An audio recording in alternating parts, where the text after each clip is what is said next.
Hi, for my lesson today, I have decided that I am going to demonstrate how to use a QR code reading app and also one that you can develop your own QR codes with for making things more accessible for all students. My motivation for going with this topic is because a few years ago I had a student move into my caseload who was blind and a braille reader.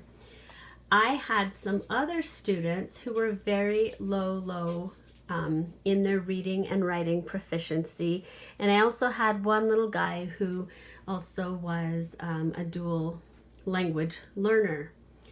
What we had started with was something similar here, is we took their writing projects that they had made.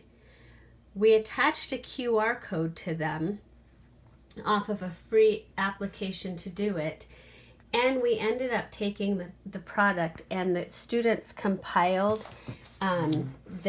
each student had a different page, and our topic was a study of the rainforest, and we put them into a book, and that was kind of just an added perk plus that we did. The kids were pretty excited to have a book published. But what really instigated it is as the students had all created their writing pieces and their pictures, this student of mine, we will call her Krista, was really frustrated because this project, along with many others, were things that were not accessible to her as she walked down the hall because her peers' writing was not in Braille and her writing was in Braille. And so the QR code was my way of making things accessible for both sides of it. In developing my goal, we've decided that we would use this QR code app, and it's a freebie on the iPad. So her goals and objectives are centered around navigating through the iPad using the VoiceOver, and then using that to get into her QR code reading app.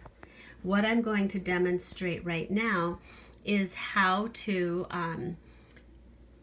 use the iPad in VoiceOver. I've already done the 3 clicks of my home button to activate that, and then we will get to the page. Settings. Edit. Page 2 of 5. Adjustable. Page 3 of 5. Page 4 of 5. Page 5 of 5. Doc. Calendar. Friday. Page. QR creator. As you can see, it is accessible with the screen reader. QR creator. Text field. Is editing. Insertion point at start. Quick nav off. Create. Quick nav. New text. Heading. Cancel. Button. So unfortunately, when I opened that, it was in the last thing I had pulled up, checking out to check the accessibility with VoiceOver. But when you typically open it, you open up to this creator page. One negative in using it in VoiceOver is she would need a peer that could help her know exactly that when this is active here, that means she can create something new. Pick type. Heading.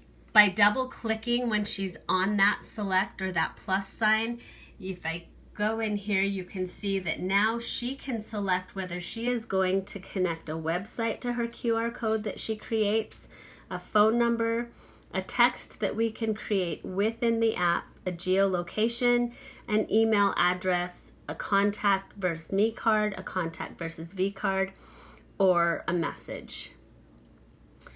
Overall, it's mostly accessible to her. She can scroll through. Phone number. Text. I went into text. Nav off. Text field. Is editing. Character mode. Insertion point at start.